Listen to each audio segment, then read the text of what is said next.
Ya, untuk kali ini gue mau ngomongin soal makna ya, soal yang gue tulis di catatan adalah setelah kenyang apalagi gitu. Sebuah pertanyaan, jadi setelah kenyang tuh manusia mau ngapain lagi gitu.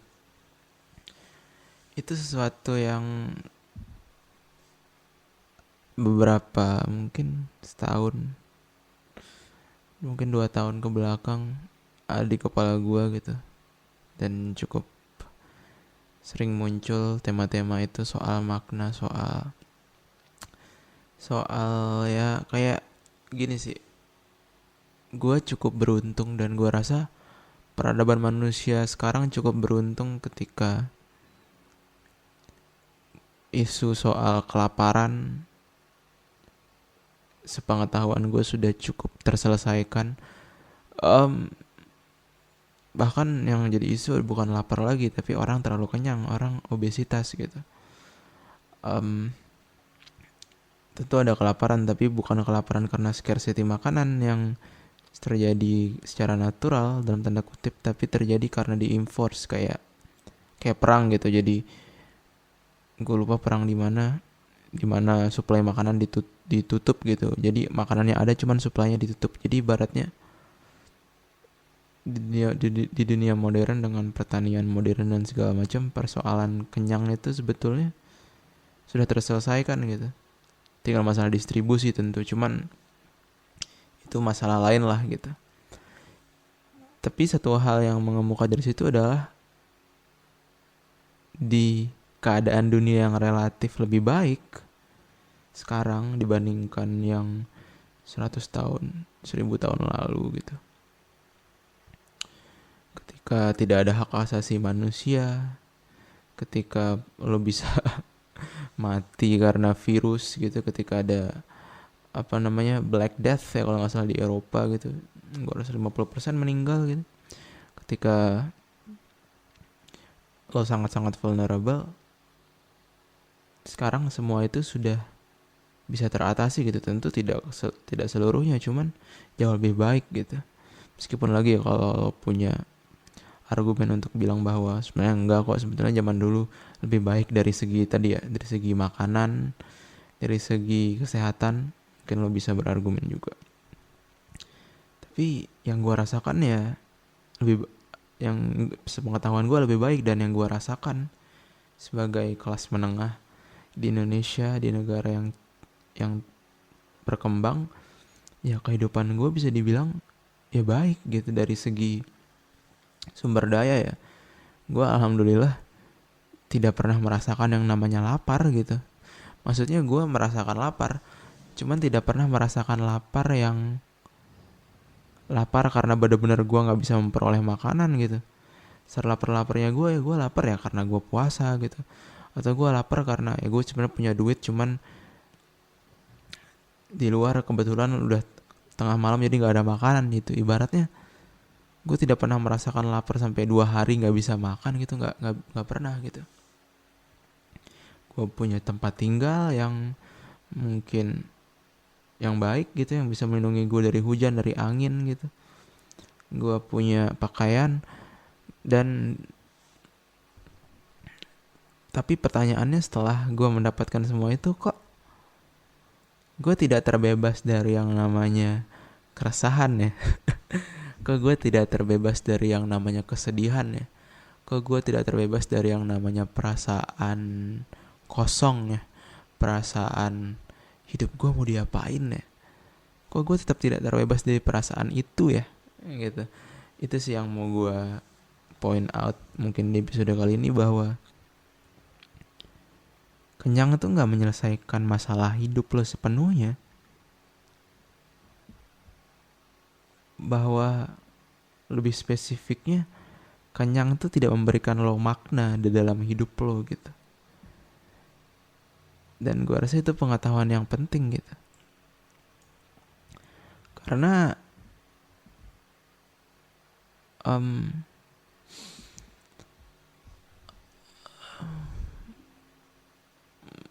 satu yang menarik ya adalah sebuah percakapan dari Lex dan Danaher gitu.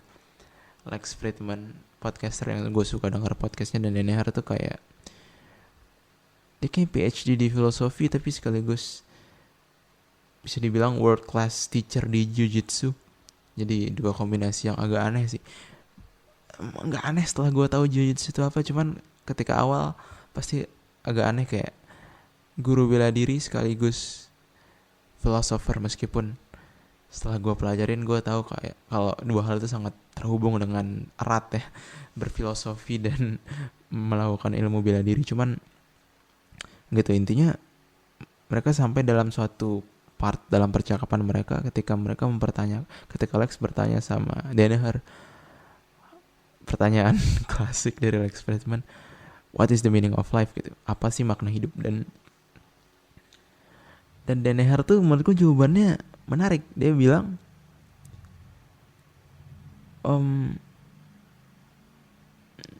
dulu tuh Homo sapiens, manusia tuh udah mungkin 100.000 atau 10.000 tahun gitu. Gue lupa, bentar gue mau cek dulu berapa tahun manusia. Oke, jadi manusia fosil tertua Homo sapiens 300.000 tahun yang lalu. Dan poin dari Danaher adalah, dan Homo sapiens tentu berasal dari spesies Homo yang lainnya berdasarkan evolusi berasal dari genus apalagi sampai ditelusuri sampai mungkin bentuk-bentuk bakteria lah, mamalia lah, itu bahasan lain lah. Intinya kita manusia, spesies manusia yang punya sifat-sifat DNA, karakteristik DNA yang sama kayak manusia modern sekarang itu bisa dilacak sampai 300.000 tahun yang lalu gitu, berdasarkan teknologi penemuan fosil gitu. Dan poin Danaher adalah bahwa zaman dulu persoalannya tuh bukan gue kenyang nih terus gue mau ngapain lagi ya. Dulu tuh persoalannya bukan itu. Dulu tuh persoalannya anjing gak ada makanan nih, gimana caranya nyari makanan ya. Dulu tuh persoalannya bukan soal finding meaning, bukan soal nyari kerja, bukan soal gimana caranya jadi ayah yang baik, bukan soal gimana caranya jadi programmer yang baik, bukan soal gimana caranya lulus kuliah.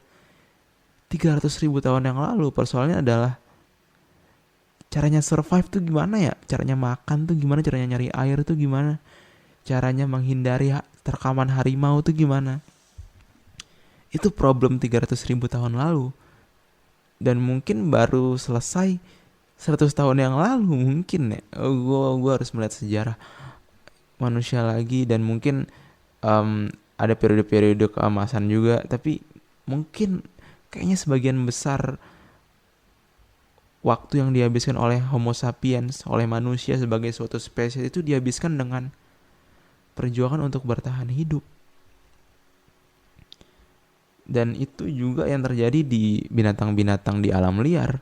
Persoalan mereka tuh bukan nyari makna. Persoalan mereka tuh setidak-tidaknya dari apa yang bisa kita amati adalah gimana caranya survive. Untuk singa gimana caranya supaya bisa dapat gazelle untuk dimakan, dapat rusa.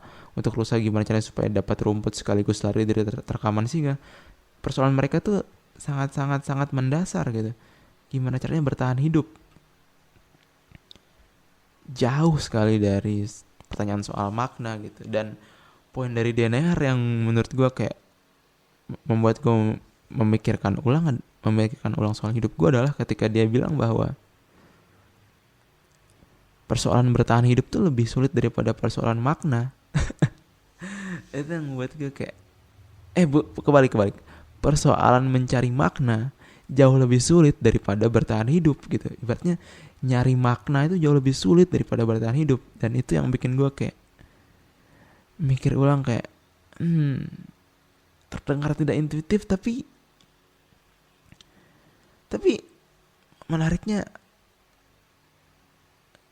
kalau eksplorasi lagi lo kemudian mikir kayak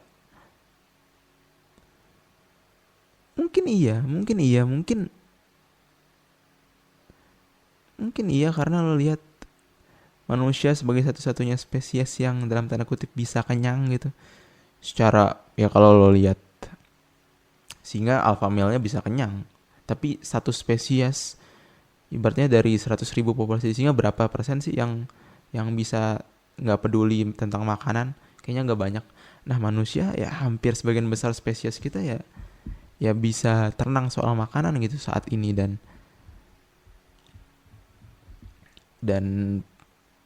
tapi banyak kematian karena bunuh diri.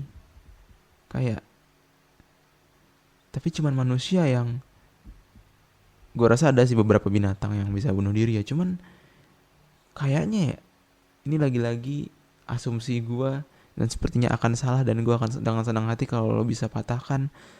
Tapi setahu gue ya, hewan yang tingkat bunuh dirinya paling tinggi ya manusia. Dan itu ngasih suatu insights menarik untuk dieksplorasi dari pernyataan Denehar tadi, bahwa mungkin nyari makna tuh emang lebih sulit daripada nyari hidup sih. Sampai-sampai ketika orang gak menemukan makna, mereka bunuh diri. Meskipun tadi ya, makna itu layer psikologisnya, mungkin ada layer neurologisnya, ada dopamin yang tidak terproduksi dan segala macam lah. Dan menarik untuk mengeksplorasi lagi apa hubungannya, apakah gejala psikologis dulu baru gejala neurologis, atau apakah keduanya saling intricate berkaitan, dan gimana mereka saling berkaitan itu eksplorasi yang lain lah. Cuman yang jelas adalah bahwa makna itu jadi persoalan yang mengemuka, dan gue rasa berkaitan erat dengan perasaan-perasaan pengen bunuh diri, perasaan-perasaan sedih dalam diri orang, perasaan-perasaan hidup gue mau dibawa kemana sih. Dan gue rasa kita harus akui bahwa itu persoalan yang terpisah dari bertahan hidup. Bahwa bertahan hidup itu dalam kehidupan yang modern ya relatif gampang dalam tanda kutip sebagai manusia.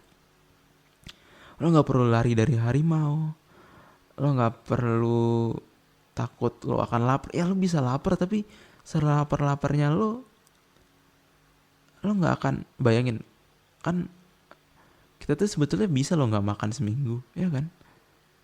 Tapi gak ada tuh persoalan itu lah sekarang. Orang tuh sekarang khawatir kalau dia gak bisa makan sehari kan. Jadi kayak masalah hidup tuh benar-benar udah bisa hilang. Bisa rata-rata hidup manusia 70 tahun men, bandingin sama hewan di alam liar gitu. Ibaratnya persoalan bertahan hidup tuh udah usai, tapi ternyata ada sesuatu yang mesti dibayar dari situ. Dan yang mesti dibayar adalah pada waktu-waktu ketika lo hidup dan tidak perlu memikirkan bagaimana cara bertahan hidup, tiba-tiba muncul suatu pertanyaan soal terus ngapain ya. Dan itu ternyata bukan pertanyaan yang mudah untuk dijawab. Dan itu bukan perasaan, ketika perasaan kosong itu muncul ketika lo gak bisa menjawabnya, itu bukan suatu perasaan yang mudah untuk dilepaskan gitu. Atau lo bisa berakhir pada semacam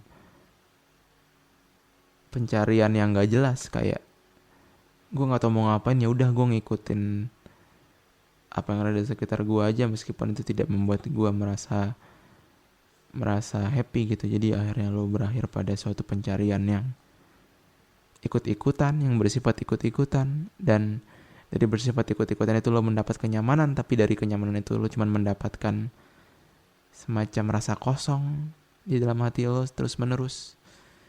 Dan rasa kosong itu tidak bisa lo jawab dengan pekerjaan lo, dengan kegiatan lo sehari-hari, dan itu membuat lo depresif. Dan itu tantangan yang hadir ketika lo bisa bertahan hidup tapi lo tidak bisa menjawab pertanyaan soal hidup gue tuh sebetulnya apa sih. Dan